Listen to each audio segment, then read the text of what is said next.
Hallo, willkommen auf meinem YouTube-Kanal rund um den neuen Ford Focus MK4 2019. Im heutigen Video geht es darum, was passiert, wenn wir während der Fahrt die elektrische Feststellbremse ziehen. Und ja, das würde ich euch gerne zeigen. Zuerst mal die Frage, wozu sollte man diese überhaupt ziehen? Hier ist es so, mal angenommen, der Fahrer fährt und es passiert irgendwas Gesundheitliches oder wie auch immer und er ist nicht mehr in der Lage zu fahren und der Beifahrer muss irgendwie aktiv werden. Was macht der Beifahrer oder welche Möglichkeiten hat der Beifahrer? Der Beifahrer hat eigentlich nur die Möglichkeit, gegebenenfalls am Lenkrad was zu machen.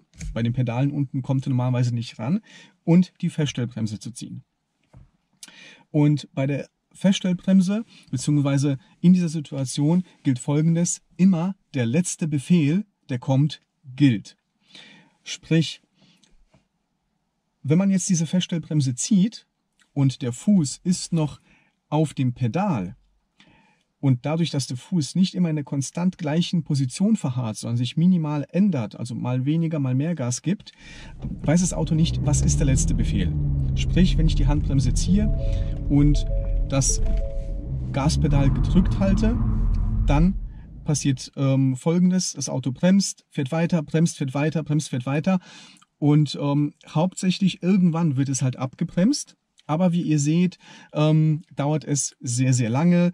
Verschiedene Systeme gehen hier noch an, weil teilweise ja auch die Räder durchdrehen. Ich habe die Bremse gezogen, gebe aber noch parallel Gas.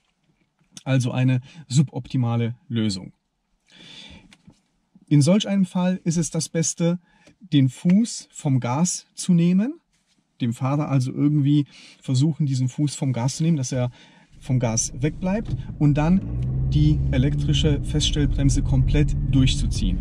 Wie ihr seht, bleibt das Auto stehen und das Gute daran ist, es bleibt in der Spur und wird so abgebremst, dass es nicht irgendwie nach links oder nach rechts verreißt. Und ja, das gleiche passiert bei 30 km/h, bei 50 km/h, bei 70 km/h oder sonstigen Geschwindigkeiten.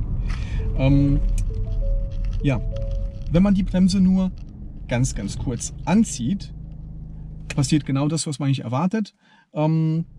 Es wird kurz gebremst und das Auto fährt dann aber weiter, weil der letzte Befehl ist ja dann Gas geben. Somit, ja, man kann mit der elektrischen Feststellbremse auch während der Fahrt bremsen. Das ist gar kein Problem. Wichtig ist halt nur, dass der Fuß nicht auf dem Gas bleibt, sondern vom Gas weggenommen wird.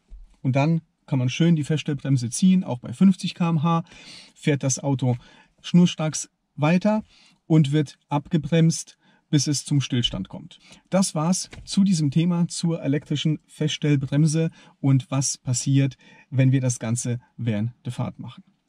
Falls noch kein Abonnent meines Kanals seid, abonniert ihn doch. Es ist kostenlos für euch. Ich freue mich über jeden einzelnen Abonnenten. Ja, mir bleibt nichts anderes zu sagen, außer euch einen schönen Tag zu wünschen. Bleibt gesund und bis zum nächsten Mal. Ciao!